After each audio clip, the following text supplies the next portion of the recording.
Hi, everybody. It's Inez Simpson here, and I'm just going to do chatting a little bit about the usual hypnosis stuff. But I'm really going to direct some at the newbies in the crowd and some at people who are thinking of taking SP, a little bit of everything here. So first of all, what I'm thinking about is when I was new, which was back in 1999 and the year 2000, was I went to every convention I could get at my hands, and that was NGH at the time was the biggest convention. But today you have so many conventions to go to, and if I can say, compared to listening online to anything, live training, even if it's only 1 hour, 2 hours, 1 days, whatever, is always better than just sitting statically in your chair watching. Why? Because you get the full experience. So this is directed mostly at newbies, of course, because the rest of us go. I go to conventions all the time, but it's directed at because they're sitting there by themselves. They've gotten out into the hypnosis world and they only have what they learned so far. Please never stop learning, because especially now, this community of hypnosis is moving forward at a very, very steady pace. Staying stagnant will just leave you behind. So you need to keep current. You need to keep, everything is evolving. Right now, hypnotists are not just sitting back and doing what they always learned. They are going forward and doing, as Jerry would have said, and it would have been that he is actually practicing on some friends. When I teach, we experiment all the time. You can do it with your friends. You can do it with certain clients that are your clients for all the time. You can do it for the appropriate time, the appropriate way. So what if you just thought, gee, just like a friend of mine, Turan Mirza in Ireland, he says what he does is takes street hypnosis, and he's really good at it. He likes street hypnosis, but he learns a new induction. He learns this or he learns that, and he goes out and does it in the street. Now, not everybody's as gutsy as Tron, but it's the idea that you start to move ahead. In the session, even if you're doing it with a friend of yours or whatever, you're not going to hurt them. There's nothing that you can just go back and do it the old way that you knew how. But if you can think of an idea, or if you've heard of a new thing, or you took a new class, get a move on and start moving forward. Because I've really been very happy with what I found out when I was in Australia, because, I always have, just like everybody else, I have limited beliefs, believe it or not. But they have 450 hours that come.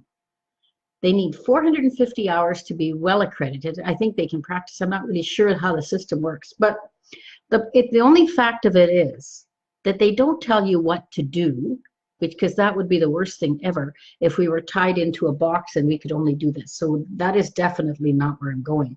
I want this to be open so we can grow constantly. And that means that you keep getting training, and you're self-driven. We don't have a drive for that, and in a way that's good, because I'm always afraid that it would say and start to limit us. Now, we don't want to be limited, and if we take our own road, we won't be limited. Understand what I'm saying here? Because one day, if we don't move forward, we'll be forced to stay in a box, and that would not be ideal. Anyway, there's my rant for that. So so when you're doing hypnosis, this is the time. Look at all the people out there doing great stuff, just awesome stuff, and moving forward. And none of them stay stagnant. Look at Bob Burns, moves the swan along. I keep moving SP along. It changes every time pretty much. You have to relearn it, but always more nuances, more differences, slight movements. And look at Stephen Blake and Joanna Cameron. They don't just sit and leave what they learned behind. Beryl Komar, she's still teaching everything and learning everything. Now, I want you to look at people who move forward in this business and are good in this business. Now, I'm very lucky to be party to knowing all those kind of people, and but you just need a little bit of self-drive to keep learning, because that's the passion. What was I talking about, Nicole Wagernagel, about passion? And passion is a necessary thing in this business. If you're just doing it for the job and you're just going to stop smoking for the rest, and not that that's wrong, but in the same way that you always did it, you're doing a service. That's good. But if you want to be movement and have a great knowing of what you're doing, keep going forward, okay? And I'll stop ranting at you now. But so what else? Everything is so diverse right now. And you know what? It's all good hypnosis. Please, people ask me, they say, Inez, do you always do the Simpson Protocol? And I'll say, well, pretty much all the time, but every now and then I don't. Hello, Uva. Nice to see you there. Yeah. So I'm probably talking to the choir here about learning and keeping moving forward. But it's still very important. So don't unnecessarily think because something seems so different to what you do that it's not good. So please, even in fact, take some of those classes that you think are not. And you may still not change your mind. Now, I've taken lots and lots of classes, and I still primarily do SP because that's my creation and it suits me. But don't ever get caught into the fact that you always think that your way is the only way, maybe the only way for you at the moment. Okay? Great. I think Martin, is that enough rating of that? My director. So, exploration. Let's talk a little bit about Jerry Kine again. Now, Jerry Kine always said, and this is the thing that drove me through my whole time, and I really miss having him here, but he said, just don't ever sit there and do nothing. Always experiment at 10% of the time. Now, he didn't do things that would affect the outcome for the client, but he kept moving forward. And that's what we do. We get a client in our chair and something's not quite gelling for this person. They're a little bit different than the last. And we'll think about it and we say, do this. That's what we want. We want you to be a little bit creative and just moving everything forward all the time. So anyway, the exploration, and I miss Jerry. That's my other thing. So you know what, the conventions, I already said that there's so many, and and the major ones in the United States are the NGH and Hypnothoughts, and then there's ones Mid-America, and there's one in Chicago, and there's one in Florida, the IACT one. So they have a big base of hypnosis conventions. In Europe, there's varied ones. There's not as many that I know of.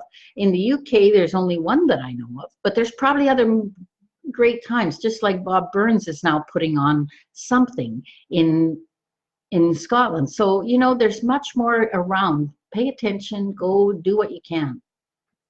So, okay. So point 2 was, the other question was, I've had a lot of questions is, well, if you're taking Simpson Protocol, and I've already taken Simpson Protocol, why should I take the advanced one? Will it be any different?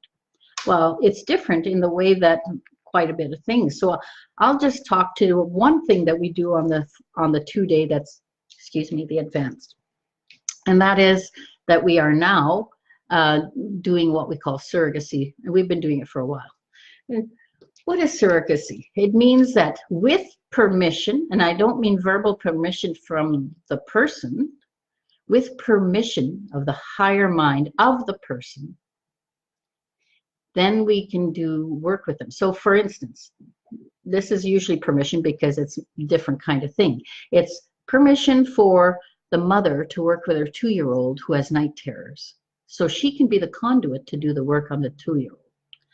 So, man, that's maybe a concept many of you may not really understand. How can you do hypnosis on one person and it affects the other? Because we are more than one. We're all connected. We got the web, the whole thing of, maybe it sounds a little metaphysical to you, but when you're practicing in the advanced training, you do it usually in 3. So you have one that's doing the hypnosis on the client, which is the surrogate, not the other person. The other person is either watching, making some notes, doing whatever they are doing, and they will notice that the person hits all the right highlights and hits all the things that they need to do.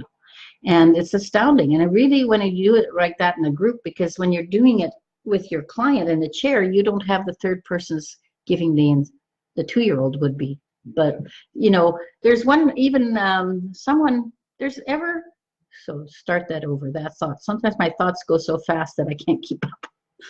Okay, so someone in class, in which it happens, even hypnotists or new hypnotists, they feel like they're not allowing themselves to go into hypnosis, and many times they're not because they still have the misconceptions or fears that they haven't let go yet. So we did a surrogate hypnosis, and after that, entered hypnosis fine. So you understand there's not just, and you say, well, that's pretty easy to fake. And yeah, it is, who cares? But the whole thing is, when you're working on someone else with permission, things change. If someone's so hot, excited in class, they figured they were going to fix the world by working on all the politicians. There probably won't be permission. So, you know, you can't do anything that their free will not want. So, oh, right. Yeah, that was a good one. Yeah, Martin just reminded me of one we were doing. Some people who had already taken SP were sitting in online, and just for fun, they started doing it across the Zoom to the other one that was watching, and they worked on someone, and it was astounding to them, even though that they were open to the surrogacy, that even worked. And it was a great thing. So it's really interesting where we're going with not just hypnosis, but opening the boxes of belief systems. And I'm sure I'm a little bit woo-woo, but I'm also very clinically minded. I don't want anything just to be loose and free without checking of if it works. I wouldn't be teaching it if it wasn't working. If it's working, we might not know all the reasons why it works, but we have the idea. Because that all started off way back with Jerry Kine when he taught me the 7, rules of the mind. Now, the 7 rules of the mind is basic hypnosis. That's what I mean. Get your basics done, and the rest will come much easier. There, that's another rant. So surrogacy. We've had so much fun with it. You know what? It opened my eyes too, because when I first started, I was saying, well, gee, this seems to really work, but, you know, the conscious mind has always got those irrational things that go on. So when you do it in class, every single time it's verified that this totally works. When you feel it and sense it, and when the group knows, it's great, because sometimes if you're just doing this cold turkey with someone in the chair and they're working on someone across the world, you may not know for a while, and those people may not come back and tell you. But in class, it's always verified, and that's the most important part. Anything else about that, Martin, that I could tell them? No, just it opens up the class. Yeah, and so that's the surrogacy. And that's only one of the things that we're doing in the advanced training is surrogacy. We're doing, of course, touching the spiritual part, because that's where everybody likes to go. We're also doing a pro-health part, which is physical health. Of course, it encompasses a lot of things, as you know. But so in that surrogacy, what else? There's something else we do. Oh, self-hypnosis workshop. And also what? Marketing. Well, we're doing a lot of stuff. There's so many things. And then, you know, when we have a great class, which we usually do, and I'm really looking forward to the one in February, because some people are coming have had a lot of years of experience, and we're going to see where that takes us, because when we have time after the initial teaching, we always do some experimenting. Somebody has ideas. And, you know, I can't open my box unless I ask you guys. Because there's always that you go, oh, I never thought of that. Expansion of our mind and opening of our belief system to a point where we never say, I only believe this. Don't get stuck there, please. Just be open to the possibility. Sorry, now I'm really get on rants. So I'm excited about all that, and there's I'm sure Martin's written down the esdaleinstitute.com clip there, and if you want to know anything about mentoring, the 4-day Simpson Protocol, or free stuff, always free stuff, but if you want to do that, you can go there. And I'm really thanking you guys just for coming in and listening to me rant, and you got to thank Jerry Kine for that, because you know he used to do the same. Thanks a lot, and I'll see you guys next time. Hello, Daniel. See you later. soon Daniel, but I mean, I know I said goodbye, but Daniel's going to be on my radio show. So watch for that. I'll be posting that anyway. And I think this week's radio show, I think it might just be me and Martin doing the bantering and catch up and all kinds of stuff. And Daniel, thanks for reading the And list. Daniel, I loved it that you were enjoying that interviews, conversations, about hypnosis. What do we call that thing? Imagined conversation. Yeah, they're imagined conversation. You know, Daniel, it's pretty funny because we had some people who really thought those were real, and they were very ranting at me about how terrible that was. Or that and I think one we called something about past lives are bullshit. And that was just from other people's perceptions, right? But they said, what? You say that? But they hadn't read the conversation. Anyway, thanks a lot for listening. Thanks a lot for being there. And I'll say goodbye for now.